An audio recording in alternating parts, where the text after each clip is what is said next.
നിയമസഭാ തെരഞ്ഞെടുപ്പിന് പിന്നാലെ കേന്ദ്ര സർക്കാരിൻ്റെ ഇരുട്ടടിയാണ്. അതും 993 രൂപ. രാജ്യത്തെ വാണിജ്യ പാതകവാതകത്തിൻ്റെ വില ഒറ്റയടിക്ക് കൂട്ടിയത് നമ്മൾ ഇന്ന് കണ്ടു. ആകെ പ്രതിസന്ധിയിലേക്ക് പോവുകയാണ്. നമ്മുടെ ഹോട്ടൽ മേഖല ഉൾപ്പെടെ വലിയ പ്രതിസന്ധിയിലേക്ക് പോവുകയാണ്. ഗാർഹിക സിലിണ്ടറുകളുടെ വില ഇതുവരെ കൂട്ടിയിട്ടില്ല, കൂട്ടിയേക്കും എന്നുള്ള സൂചനകളുണ്ട്. പെട്രോളിൻ്റെയും ഡീസലിൻ്റെയും വില കൂട്ടാനുള്ള സാധ്യത നമ്മൾ മുന്നിൽ കാണുകയാണ്. ഇത്രയും നാൾ പിടിച്ചു നിന്നില്ലേ, ഇപ്പോഴല്ലേ എന്നാണ് ഉത്തരവാദിത്തപ്പെട്ടവരുടെ ചോദ്യവും ഉത്തരവുമെല്ലാം. നോക്കാം എന്തൊക്കെയാണ് ഇങ്ങനെ വില കൂട്ടേണ്ട സാഹചര്യം ഉണ്ടായിരുന്നോ എന്നുള്ളത് നമ്മൾ വിശദമായി പരിശോധിക്കുകയാണ്. കാരണം പല സമയത്തും ആഗോള വിപണിയിൽ ഇന്ധനവില കൂടിയത് കൊണ്ടാണല്ലോ ഈ തരത്തിൽ പാചകവാതകത്തിനും പെട്രോളിനും ഒക്കെ കൂട്ടേണ്ട സാഹചര്യം ഉണ്ടാകുന്നത്. ഇത് കുറഞ്ഞ സമയം ഉണ്ടായിരുന്നു. ഒരു പക്ഷേ 80-85 രൂപയ്ക്ക് വരെ ഡീസലും പെട്രോളും കൊടുക്കാൻ പറ്റുന്ന സമയമുണ്ടായിരുന്നു. അന്നൊന്നും കുറച്ചില്ല. പക്ഷേ ഇന്നിപ്പോൾ കൂടുമ്പോൾ വില കൂട്ടുന്നു എന്നുള്ളതാണ്. നമുക്ക് വളരെ വിശദമായി തന്നെ നോക്കാം എന്താണ് ഈ കാര്യത്തിൽ സംഭവിക്കുന്നത് എന്നുള്ളത്. വോട്ടിട്ടു ജനം, വില കൂട്ടി സർക്കാർ. അതാണ് നമ്മൾ ഇന്ന് പരിശോധിക്കാൻ പോകുന്നത്. LPG സിലിണ്ടറുകളുടെ വില കുത്തനെ കൂട്ടിയ കേന്ദ്ര സർക്കാരിന്റെ നടപടിക്കെതിരെ വലിയ ജനരോഷം സ്വാഭാവികമായും ആളുകൾക്കിടയിലുണ്ട്. അതെങ്ങനെ എന്ന് നമ്മൾ നോക്കുകയാണ്. ഇന്നിപ്പോൾ LPG സിലിണ്ടറിന് 19 കിലോഗ്രാം വാണിജ്യ ആവശ്യങ്ങൾക്കുള്ള സിലിണ്ടറിന് കൂട്ടിയിരിക്കുന്നത് 993 രൂപയാണ്. ഏതാണ്ട് ഒരു 2000 രൂപക്ക് അടുപ്പിച്ചായിരുന്നു ഉണ്ടായിരുന്നത്. അപ്പോൾ 999 എന്ന് പറയുമ്പോൾ ഏതാണ്ട് ഒരു 50% അടുപ്പിച്ച് 40-50 ഇടയിൽ ശതമാനം ഒറ്റ ദിവസം കൊണ്ട് കൂട്ടി എന്നുള്ളതാണ്.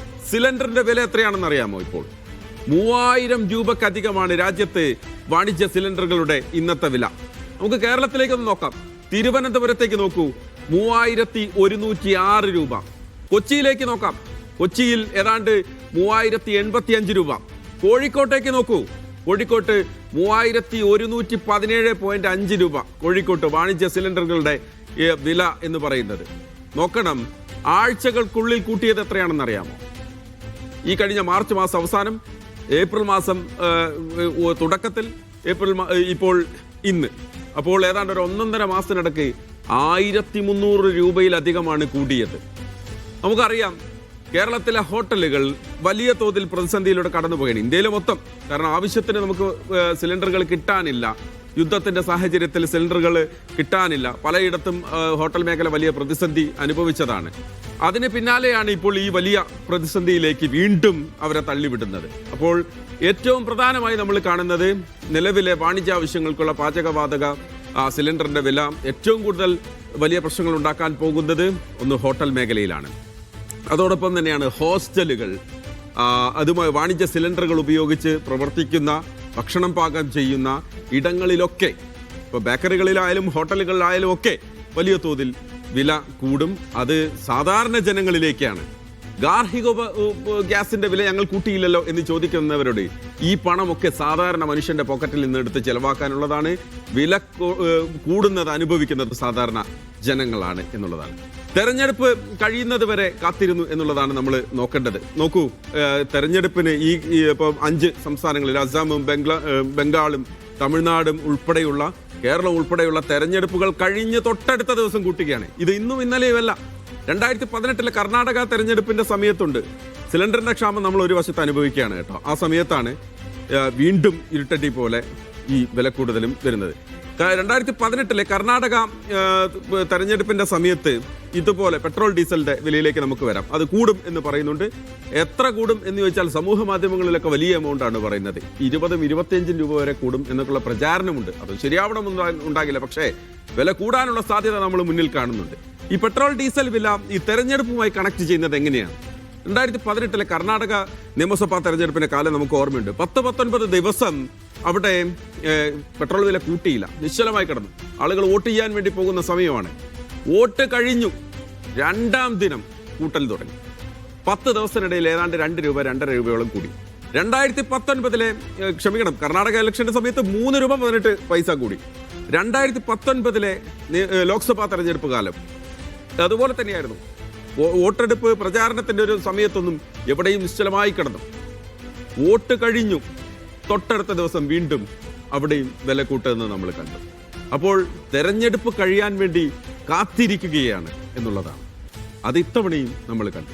ഇനിയും കൂടുമോ എന്നുള്ളതാണ് ഏറ്റവും പ്രധാനപ്പെട്ട ഒരു ചോദ്യം. പെട്രോളിനും ഡീസലിനും ഇനിയും വില കൂടുമോ? പാചകവാത സിലിണ്ടറിന് ഇനി വില കൂടുമോ? വാണിജ്യ സിലിണ്ടർ ഇപ്പോൾ കൂട്ടിയതല്ലാതെ വീണ്ടും കൂടുമോ? അതിനുള്ള സാധ്യതകൾ എത്രത്തോളം ഉണ്ട് എന്നുള്ളത് ഇറാൻ അമേരിക്ക യുദ്ധത്തിന്റെ പശ്ചാത്തലത്തിൽ കൂടി നമ്മൾ പരിശോധിക്കേണ്ടതാണ്. BK സുഹൈൽ എനിക്കൊപ്പം ചേരുകയാണ് ന്യൂസ് ഡെസ്കിൽ നിന്ന്. സുഹൈൽ, ആഗോള വിപണിയിൽ എണ്ണവില കുറയാനുള്ള സാധ്യത അതിനി എത്രത്തോളമുണ്ട്? മാത്രമല്ല, കുറഞ്ഞ വിലക്കനുസരിച്ച് ഇന്ത്യ ഉൾപ്പെടെയുള്ള രാജ്യങ്ങൾ ഇതിനോടകം തന്നെ പെട്രോളിന്റെ വില ഏതെങ്കിലും കാലത്ത് കുറച്ചതായി നമ്മൾ കേട്ടിട്ടുണ്ടോ? മഹേഷ്, ഇത് വളരെ സങ്കീർണമായ ഒരു കാര്യമാണെങ്കിൽ സിമ്പിളായി ചില കാര്യങ്ങൾ നമുക്ക് മനസ്സിലാക്കാം. ലോകത്ത് എല്ലായിടത്തും ഇപ്പോൾ ആഗോള എണ്ണ വിലയുടെ വർധനവ് കാരണം, ക്രൂഡ് ഓയിൽ വിലയുടെ വർധന കാരണം എല്ലാ രാജ്യങ്ങളിലും വില വർദ്ധിക്കുന്നുണ്ട് എന്നുള്ളതാണ് നമ്മുടെ സർക്കാർ പറയുന്നത്. അതേപോലെ തന്നെ പൊതുവെ നമ്മൾ സോഷ്യൽ മീഡിയയിലടക്കം ഇപ്പോൾ ഈ വില വർധനയെ ന്യായീകരിക്കുന്ന ആളുകളെല്ലാം പറയുന്നത് അത്തരമൊരു കാര്യമാണ്. അക്കാര്യം ശരിയുമാണ്. കാരണം ലോകത്തെ തന്നെ ഏറ്റവും കൂടുതൽ എണ്ണയുടെ ചരക്ക് നീക്കം നടക്കുന്ന ഹോർമുസ് കടലിടുക്കിൽ പ്രതിസന്ധി ആയതോടുകൂടി നമുക്കറിയാം, ഹോർമുസ് കടലിടുക്ക് എന്ന് പറയുന്നത് പെട്രോളിൻ്റെയും ഡീസലിൻ്റെയും കാര്യമെടുക്കുകയാണെങ്കിൽ 25% അതുവഴിയാണ് കടന്നു പോകുന്നത്. ഇനി ഗ്യാസിൻ്റെ കണക്കെടുക്കുകയാണെങ്കിൽ 33%-ലധികവും അതുവഴിയാണ് LNG ആയിരുന്നാലും LPG ആയിരുന്നാലും ഒക്കെ കടന്നു പോകുന്ന മേഖലയാണ്. അതുകൊണ്ട് തന്നെ ഗ്യാസിന് ലോകത്തെല്ലായിടത്തും വില കൂടിയിട്ടുണ്ട് എന്നുള്ള കാര്യത്തിൽ ഒരു തർക്കവുമില്ല. ഇപ്പോൾ യൂറോപ്പിലൊക്കെ ആണെങ്കിൽ 50%-ലധികം വില കൂടിയിട്ടുണ്ട്, അമേരിക്കയിൽ കൂടിയിട്ടുണ്ട്, ലോകത്തിൻ്റെ വിവിധ ഭാഗങ്ങളിൽ കൂടിയിട്ടുണ്ട്. പക്ഷേ ഇവിടുത്തെ ഏറ്റവും വലിയ ഒരു പ്രശ്നം, ഇനി പ്രത്യേകിച്ചും എണ്ണവില വർദ്ധിക്കുമോ എന്നുള്ളതാണ്. പെട്രോളിൻ്റെയും ഡീസലിൻ്റെയും വില വർദ്ധിക്കുമോ എന്നുള്ളതാണ് ഏറ്റവും പ്രധാനപ്പെട്ട എല്ലാവരെയും ബാധിക്കാൻ പോകുന്ന ഒരു വിഷയമെന്ന് പറയുന്നത്. ഇപ്പോൾ സ്വാഭാവികമായും ഹോട്ടൽ വ്യവസായത്തെ വലിയ പ്രതിസന്ധിയിലാക്കിയൊക്കെയാണ് ഈ വാണിജ്യ സിലിണ്ടറിൻ്റെ വില വർധനവ് എന്ന് നമുക്കറിയാം. പക്ഷേ അതിനേക്കാൾ കൂടുതൽ വലിയ പ്രതിസന്ധിയിലേക്ക് ഇനി പോകാനിരിക്കുന്ന ഒരു കാര്യം എന്ന് പറയുന്നത് പെട്രോളിനും ഡീസലിനും വില വർദ്ധിക്കുമോ എന്നുള്ളതാണ്. ഇപ്പോൾ ചില സൂചനകൾ പല ഭാഗത്തു നിന്നും ഇപ്പോൾ വന്നുകൊണ്ടിരിക്കുന്നുണ്ട്. പെട്രോളിൻ്റെയും ഡീസലിൻ്റെയും വിലയും കേന്ദ്ര സർക്കാർ വർദ്ധിപ്പിക്കാൻ പോവുകയാണ് എന്നൊക്കെയുള്ള പലതരത്തിലുള്ള അഭ്യൂഹങ്ങൾ വരികയാണ്. അതിപ്പോൾ വർദ്ധിപ്പിച്ചതുപോലെ നമുക്കറിയാം, ഇപ്പോൾ ഗ്യാസിന് വർദ്ധിപ്പിച്ചത് 1000-ഓളം രൂപ ഒറ്റയടിക്ക് വർദ്ധിപ്പിച്ചതുപോലെ പെട്രോളിന് 25 രൂപ വരെ വർദ്ധിക്കാനുള്ള സാധ്യതയുണ്ട് എന്ന് ചില ആളുകൾ കണക്ക് കൂട്ടുന്നുണ്ട്. അങ്ങനെയൊക്കെ വരികയാണെങ്കിൽ അത് ലോകത്തിലെ ആകെയുള്ളൊരു പ്രതിഭാസമാണോ എന്ന് നോക്കുകയാണെങ്കിൽ ഒരു പ്രതിഭാസമാണ് എന്ന് നമുക്കൊരു ഭാഗത്ത് പറയാമെങ്കിലും ഇന്ത്യയെ സംബന്ധിച്ചിടത്തോളം നമുക്ക് മനസ്സിലാക്കേണ്ട ഒരു കാര്യമെന്ന് പറയുന്നത് ആഗോള വിപണിയിൽ ക്രൂഡ് ഓയിലിന് വില കുറഞ്ഞ ഒരു സാഹചര്യത്തിലും നമ്മുടെ രാജ്യം ആ വില കുറച്ചിട്ടില്ല എന്നുള്ളതാണ്. നമുക്കറിയാം, അതിലേറ്റവും പ്രധാനപ്പെട്ട ഒരു കാര്യം എന്ന് പറയുന്നത് ഇപ്പോൾ യുക്രൈൻ റഷ്യ യുദ്ധവുമായി ബന്ധപ്പെട്ടുകൊണ്ടാണ്. യുക്രൈൻ റഷ്യ യുദ്ധവുമായി ബന്ധപ്പെട്ടുകൊണ്ട് റഷ്യയുടെ എണ്ണ വാങ്ങരുത് എന്ന് പാശ്ചാത്യ രാജ്യങ്ങളെല്ലാം തീരുമാനിച്ച ഒരു ഘട്ടത്തിൽ ഇന്ത്യക്ക് അത് വലിയ ഒരു അവസരമായി മാറുകയായിരുന്നു എന്നുള്ള കാര്യത്തിൽ ഒരു സംശയവുമില്ല. എണ്ണ റഷ്യയിൽ നിന്ന് വാങ്ങാൻ വേണ്ടി ഇന്ത്യ തീരുമാനിക്കുന്നു. നമ്മുടെ രാജ്യത്ത് പലതരത്തിലുള്ള റഷ്യൻ കമ്പനികൾ വരെ പെട്രോൾ വിതരണ കേന്ദ്രങ്ങൾ തുടങ്ങുന്ന സാഹചര്യമുണ്ടായി. അപ്പോൾ ആഗോള എണ്ണ വിലയുടെ ഏറ്റവും ചുരുങ്ങിയ രൂപത്തിൽ നമ്മൾ ഇവിടെ വാങ്ങുന്ന 110 രൂപക്കും 100 രൂപക്കുമൊക്കെ ഒരു ലിറ്റർ പെട്രോൾ നമ്മൾ അടിക്കുന്ന സാഹചര്യത്തിൽ അതിൻ്റെ വില, ആഗോള എണ്ണയുടെ വില എന്ന് പറയുന്നത് 25 രൂപയും 30 രൂപയും ഒക്കെ ആകുന്ന സാഹചര്യത്തിലായിരുന്നു നമ്മൾ 100 രൂപക്കും 110 രൂപക്കും എണ്ണ വാങ്ങിക്കൊണ്ടിരിക്കുന്ന ഒരു സാഹചര്യം ഉണ്ടായിരുന്നത്. 40 രൂപ മുതൽ 50 രൂപ വരെ വിവിധ സർക്കാരുകൾ, കേന്ദ്ര സർക്കാരും അതേപോലെ തന്നെ സംസ്ഥാന സർക്കാരും അതിൽ നിന്ന് നികുതി സ്വീകരിക്കുന്ന സാഹചര്യവും ഉണ്ടായി. പക്ഷേ അതിനനുസരിച്ച് ലോകത്ത് ആഗോള എണ്ണവില കുറയുന്ന സാഹചര്യത്തിൽ അതിൻ്റെ ഒരു മെച്ചവും സാധാരണക്കാരായ നമുക്ക് കിട്ടിക്കൊണ്ടിരുന്നില്ല.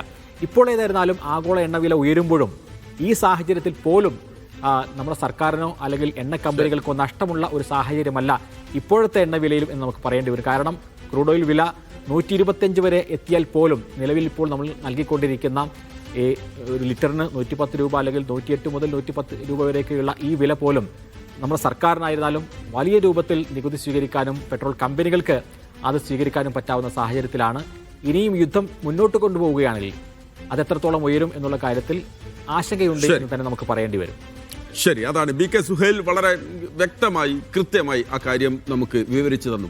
അപ്പോഴും വരുന്ന ഏറ്റവും പ്രധാനപ്പെട്ട ഒരു ചോദ്യം, വില കുറഞ്ഞപ്പോൾ പെട്രോളിന്റെയും ഡീസലിന്റെയും പാചകവാതകത്തിന്റെയും വില നമുക്കാരും കുറച്ചു തന്നിട്ടില്ല. കൂടുമ്പോൾ മാത്രം ജനങ്ങൾ അനുഭവിക്കുകയാണ്.